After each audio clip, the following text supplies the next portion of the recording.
Thank you for joining me here on Wire Lotus's YouTube channel. Today what we're going to do is we're going to learn how to create this gorgeous wand made out of fresh lavender. This right here is created using an odd numbers pieces of lavender, and we create this entire basket weave on top here using ribbon. I show you the step-by-step process throughout this video, and it is a wonderful video and it smells divine. Thank you so much for joining me. I'm glad that you're here. Let's go ahead and get started. These are used for just an aromatic wand in your car, beside the bed, in your office, on your desk, in your closet. They're just beautiful. The actual flowers are encased here in this bulbous portion, and then you have the stems that come out like this. What I'd like to do is talk to you about the supplies that we're going to need in order to create this. But before we do, I want to let you know that we're going to be creating this beautiful casing here around the stems, but we're going to be doing that here with the smaller, the thinner ribbon. The first one that you saw here, this pink color here, was done with 3/8 of an inch of ribbon. And the other one is done in 3mm ribbon, which is what we're going to be working with here today, is the 3mm ribbon. And this is just a satin ribbon that you purchase online, or you can get at the hobby stores. So what you're going to need is the ribbon, you're going to need a pair of scissors, and you're going to need your lavender. Now let's talk about the lavender for just a minute. The lavender needs to have a nice long stalk to it. The flowers need to come up at a bunch, and they need to come at a point for tapering when we create the bulbous part of the wand. The lavender that seems to work the best here for this is either the English lavender or the intermedia. The ribbon that works the best is 1/4 or 1/8 inch ribbon. And what you're going to need is 70 inches of that ribbon. And what we're going to do is we're going to start off by stripping our flowers along the shank. We don't want that ribbon to get caught on any leaves or any extraneous flowers. The other thing too is, as we taper this down, we don't want this to dent in. So what we're going to do is, on the lavender flowers, if you note, there's going to be this like little bunch of lavender right here, and we're going to strip that here on the plant. I'm pulling this down. This cannot be done on dry lavender. As a matter of fact, this lavender is a day old, and it came from Michigan. And already I'm seeing a lot of the blooms falling off. So the fresher you can get this, the better. So I'm just stripping everything off here. The leaves are coming off. Sometimes with little leaves down here, the ribbon gets caught on those. So make sure you take those off as well. So I'm just taking it down, and here you see a leaf. I'm just going to pull that leaf off. Now this is a very aromatic experience while you're pulling these off. The other thing that you could do is these little buds that come off, save those and make little sachets out of those. So I'm going to go ahead and speed up this video a little bit while I go ahead and take off the rest of those leaves and buds.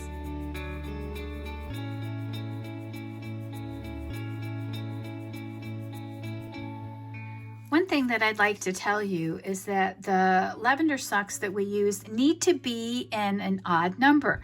And right I have here is 15 stalks. So you could go 15, you could go 13. I wouldn't go any lower than 13, and probably not any higher than 25 unless you're really feeling ambitious.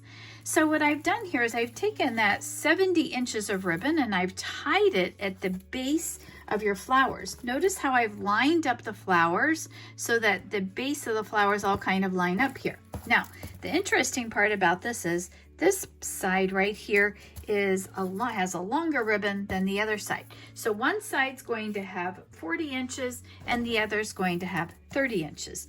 To the right is my 40-inch ribbon, and that's going to be my weaving ribbon. This ribbon is going to be used for encasing the stems in the very end. So we hide that along the way. But for now, what we're going to do is we're going to flip our flowers upside down here. And we're going to hold on here to all the flowers. And I'm going to take these stems and I'm going to bend them over. So I'm caging the flowers is what I'm doing at this point. So I'm folding those over the ribbon that I've just tied on there. And as you see, I'm starting to form a cage. Now, the other thing you might want to consider is that some of these are really long and they do bump up against you while you're creating that. So you can cut those a little bit shorter if you find that they're bumping up against your body. And these are definitely doing that for me. So I'm going to go ahead and I'm just going to pare those down a little. Okay, let's go ahead and let's continue bringing these stalks right around the flower. Just bending those, each one of those. If these are fresh, they should have less of a chance of breaking off. If they're dried, they're definitely going to break on you, and you're not going to be able to create this lovely cage around the flowers, which we need that because that's going to be the weaving portion of our piece. So let's go ahead and just keep bringing this all the way around. Bring it around, and we're just pulling it here. And if you notice here, I have too many, so I'm going to want to bring that down where I don't have as many. Here we go. Here's this, and I'm looking around here. It looks like maybe we could use one here and maybe use one here. Okay, so now I have a cage. I want to make sure they're not crossing over. We don't want any crossovers. And this one seems a little higher than the other. Make sure that they're all right there on the same level. And okay, we're just about there. Now these here, I'm going to now this right here is flower is poking up. I'm going to bring these over. You can adjust these as long as they're green and they're fresh. You can adjust these a little bit. So, and you do want to do that because otherwise your weave is going to be off a little bit, and you don't want that to happen. Okay, here we go. Now, I'm pretty happy with that cage. Now I need to go back and I need to find out which of the ribbons is the long ribbon, because that's the ribbon I'm going to be using to weave. This ribbon here is the long ribbon. So let's pull that out so that it is right up against the top, and the other you're going to hide right in the center of the flowers, okay, because that's going to come out the end. All right, so now we're going to begin our weaving. The way that we do that, we're going to be going under, over, under, over. I'm going to show you how I do this. I would say that is an under. So we're beginning there with an under. Okay, right here, we've got an under. So we're going to go over. So if you look right here, we have a stalk. It looks like almost as if this would be the next one here, but it's not. We're going to look. Oops, nope, that's not a stalk. This is a stalk. That's a stalk on a flower. Okay, so this right here, we're going to go over this one here. Now we're going to go under this one here. All right, this is just like making a lattice pie. I'm going to just make sure there's no stalks. There are no stalks except for this one here, right here. And we're going to go over that. Now we're going to go under the next one.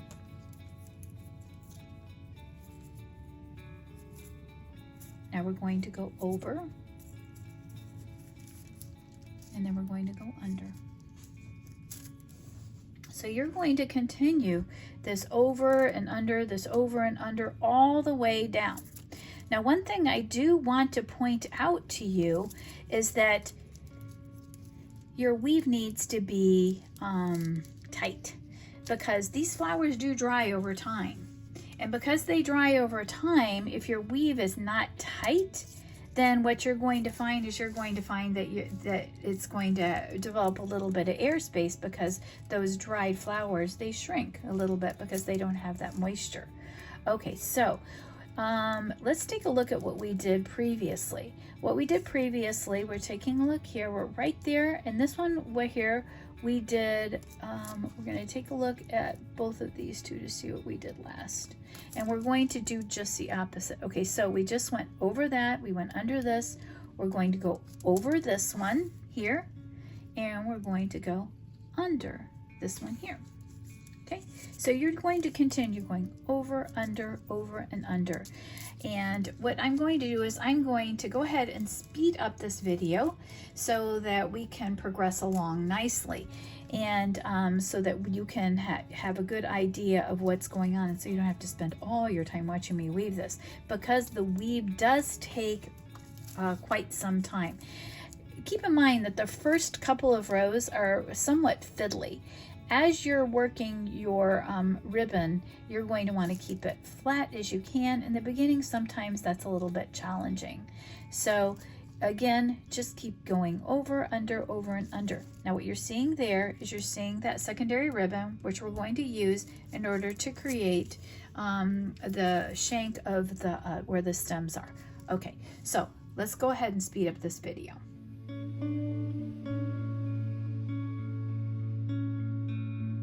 Okay, I've got my first two rows done. What I want to show you is that it's very easy to get confused and think, oh, you're going to go over and then you're going to go under. But one thing we need to just make a look, and we need to, like this one here looks like it's fairly hidden. And right here, the stalk. So if it feels like, oh wait, I'm off on my count, I should be going under, and there should be, and it looks like there's going to be two overs, but really probably what's happened is you have a stalk that's buried itself in because you're pulling so tightly on your weave. So this right here was hiding, and I wanted to show you that it was hiding, and then what I'm going to do is pull it up. And you want to be gentle with these stalks because they will break.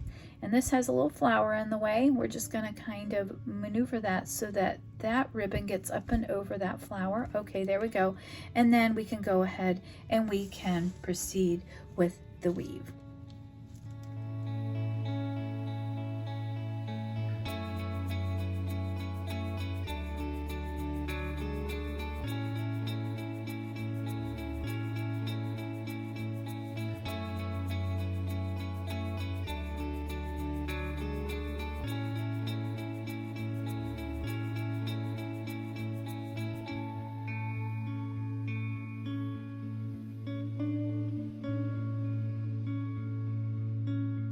After you get a few rows in, these are nice tight rows. You can see the progress that I'm making. You want to make some adjustments if you need to. Taking a look here at your stalks, you just want to make sure that they're fairly evenly spaced. Like right here, these are really close together. So what I can do is I can pick up this stalk and I can pull it over here just a little bit more. And I'm going to look around, and right here, these two here seem kind of close, so I'm going to push that over and push this over. You want the weave to be as tidy as you possibly can. Here again, these stalks are kind of close together, and we're just going to pull those apart a little bit. So what you're doing is you're just trying to create that even weave by pulling those stalks together. Okay, let's go ahead and resume.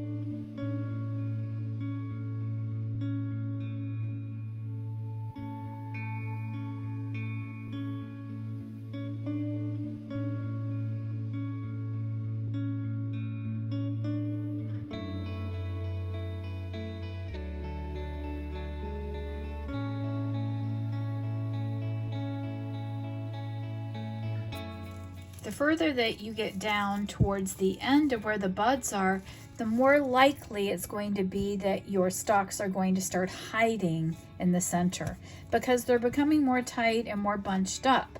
So let me show you what I'm talking about here. Here I'm going over and I need to go under. So what I'm going to do, instead of looking down here for the stem, I'm now going to look up here. And I'm going to see where the previous stem was. So I went over and I know I need to go under this one here. So I'm going to pick this one up and I'm going to go underneath that one there. And I'm going to just tighten that up. Now my next one I'm going to go over will be this one here. And the next one I'm going to go under is actually in between these two here.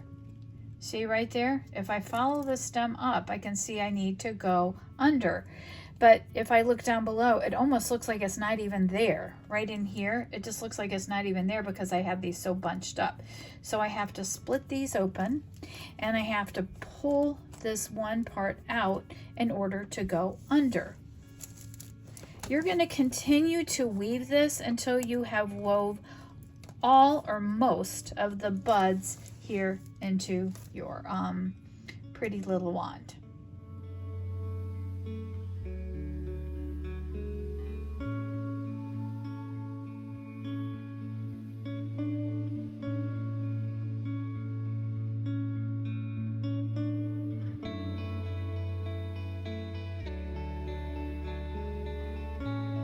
There, we're all finished weaving. That took a little bit of time and a little bit of finesse, but you got through it, hopefully. When we're all done, I wanted to show you all the different buds that came off. And that's because my lavender is about a day old. That's going to happen. What you want to do is just take it and again, just save that for a sachet or putting that in a jar so that you can have that later. Open that up and smell the fragrance of the lovely lavender. So what I'm going to do now is I'm going to wrap the stem. And in order to do that, I'm going to be creating a macrame weave. So what we're going to do here is we're going to take our ribbon and we're going to tie it in a knot.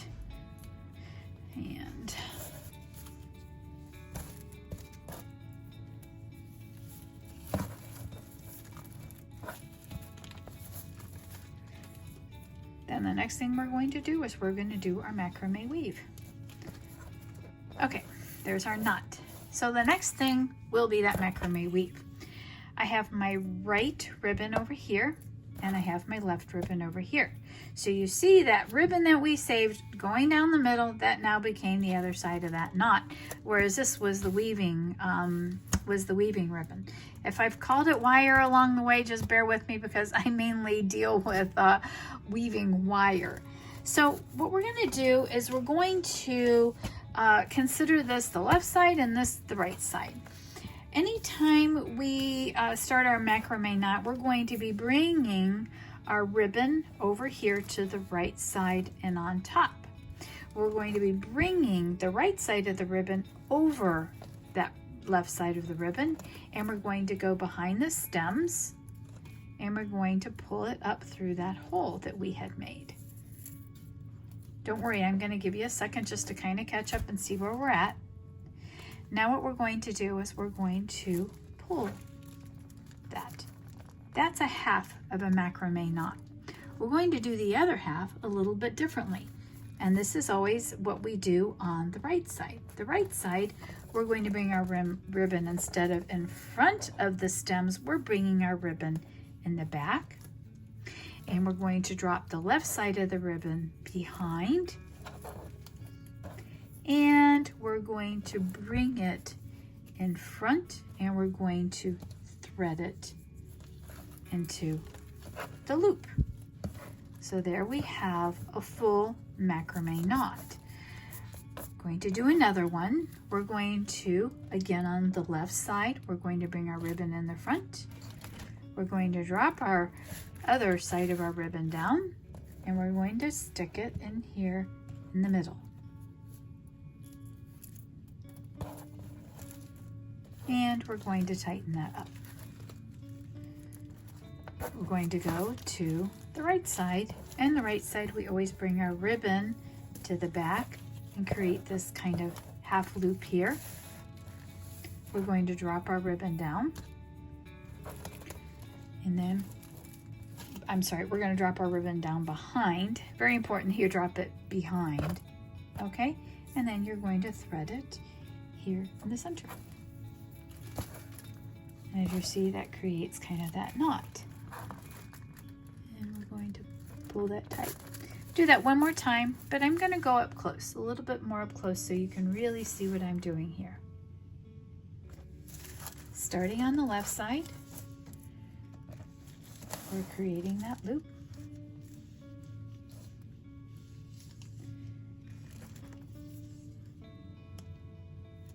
Bring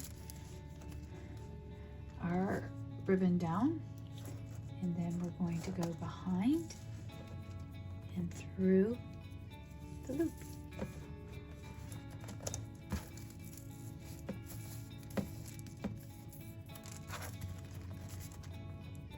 The right side, we're going to come behind.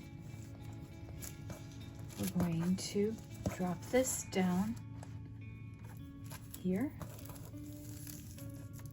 and then we're going to thread it here in the center.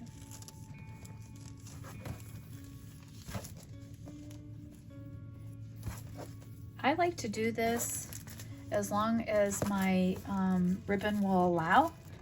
For example, this side's getting pretty short over here. Let me zoom out here a little bit again. This side here is getting a little bit short again. So what I want to do is I want to just make sure that I have enough for a bow in the very end, and also to tie on some little charms. So let's go ahead and take a look at this. Now, if you look, it's just kind of turning around a little bit. What I'm going to do is I'm going to take that and I'm going to just straighten it up here a little bit. Just want to straighten that up and kind of push it up. There we go. So let's go ahead and do a few more, as long as our ribbon will allow, and then we'll make our bow. Okay, so I had enough room for a couple more, and I'm just gonna work on straightening this up just a little bit more, making sure that it's all just kind of on one plane. Once I've done that, I can go ahead and tie another knot in that, so that the knot is up front.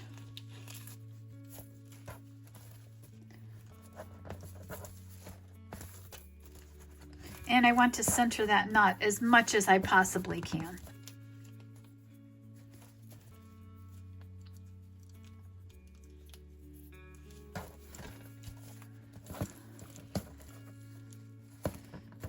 Okay, now what we're going to do is we're going to go ahead and put a bow in. I don't make this a really big bow, just kind of a little bow so that it's understated. You can decide what size bow you would like to create for yours. So I'm going to just bring this down here and here. And this might be a good idea to put a little bit of glue here in the knot so that it stays put for the next action, which is going to be putting on the little charms. But before we make those little charms, what I want to do is I want to go ahead and I want to cut this excess ribbon here. Okay, so what I'm going to do next is I'm going to show you how to create this little charm just like this, and we're going to include that here in the end. This charm is made out of a crystal and a genuine pearl. The technique that I use for this is the closed loop technique and wire, and I've put that on a bald head pin. Just to let you know, this right here is something I cover very thoroughly in another tutorial, which is actually a very quick tutorial, maybe 6 minutes. Okay, so now that that bow is made, what I did is I put a little bit of glue. I took a piece of wire, put a little bit of glue, and just kind of seated that behind both sides here of the bow so that hopefully that bow's not going to move. Now what we want to do is we're going to go ahead and we're going to make that little component to add to the end, because that's just going to give it a little bit of pizzazz. Again, this is a genuine pearl here, and this right here is a Swarovski crystal, and here I have a little bead. It's a silver bead and it's 2 millimeters, and what I've done is I've just taken a head pin that's a balled up head pin. I put the 2 millimeter bead, the Swarovski crystal, which is a drop crystal that's drilled all the way through, and this right here is a genuine pearl. Again, I covered this more thoroughly in another video on how to do this, but I'm going to do this quickly so I can show you, so that you can feel like you have the whole picture of what we're going to do. What I do is I go I choke up a little bit here on the end. Right here in the middle is fairly a large part of my barrel of my round nose pliers. We're going to be using the round nose pliers, the chain nose pliers, and we're going to be using the flush cutters for this. So what I do then is I just take that and I just bend it over okay? And I hold on here and I'm going to continue bending over. I want this to be a very large loop because I'm going to be putting ribbon through it, not wire, but ribbon. Once I create that loop, I'm going to hold on here to that loop with my chain nose pliers. I'm going to grab my round nose pliers. I'm going to hold on to the end here. And I'm going to create a coil. If there's enough wire here for me to create 2 coils, I'm going to create 2 coils, but if not, 1 will do. I just want to be sure that I have a secured loop so that doesn't come off of the ribbon when I create that. That's the most important part. Okay, it looks like maybe I got 1 1/2 in there. Okay, and then I want to straighten up that loop a little bit so that it looks kind of like a person's head and the body. Now I want to bring in my flush cutters. Flush cutters, you want to cut on the flush side or the flat side. And these are really nice because they really get into that crevice there. There you go, right there. I have a point there and I hold on here to the wire so it doesn't flick off, and I cut, and that right there will just come off like that. Now what I want to do is I really like to tuck in my end, so I just kind of tuck those in. So now we have 2, and we can go ahead and we can attach those to the end of the ribbon. All we're going to do is just tie those onto the end of the ribbon. Okay, I tied one on to the ribbon, and then we're going to tie the other one on. So this right here, being that this right here is the 3mm ribbon, it's going to go on fairly easily. I can go up a little bit more, or I can go down a little bit more here on this. It's an aesthetic decision. So I'm just going to create a double knot here in the end. And again, I can glue that if I want to. That will help to just keep it a little bit more secure. Just want to see where these are going to land. I do want to stagger these a little bit just because, well, that's just my personal preference. You can choose to create them at the same length if you want to. Be mindful of this bow up here. If it's just recently been glued, it will come undone. So you want to be careful with that. So I'm going to make sure that that knot rests at the top of the loop here. I'm going to pull it a little bit tighter here. Okay, now what I can do is I can come in with my flush cutters and I can cut the rest of that ribbon off so that it's fairly close, and then I can glue that. So here we go, here's that, and then here's this. Okay, now what you can do is you can take a look at this. I'm just going to come out a little bit more if I can. Okay, let's take a look at this, and what we want to ascertain is if we want these stems to be a little bit shorter, and I think I do. So these are actually basket scissors, but you can use any kind of scissors in order to create that a little bit shorter. Not only that, by cutting them, it evens out the bottom here. Okay, so I would say we're finished. We have our beautiful wand here, and it is ready to be given as a gift or to be used. It is so lovely and fragrant as well. If you found this video useful or entertaining, please give me a comment. Let me know in the comments if you've tried this. If you've tried this, I'd really like to know what you found and how you liked it. Also, I'm on Instagram under Wired Lotus. Check me out. You can see some of my wire weaving there and some of my metal jewelry that I do, and even some of my paintings there. So check me out there. Thank you so much for joining me, and I hope that you'll join me again for a future tutorial. Bye-bye.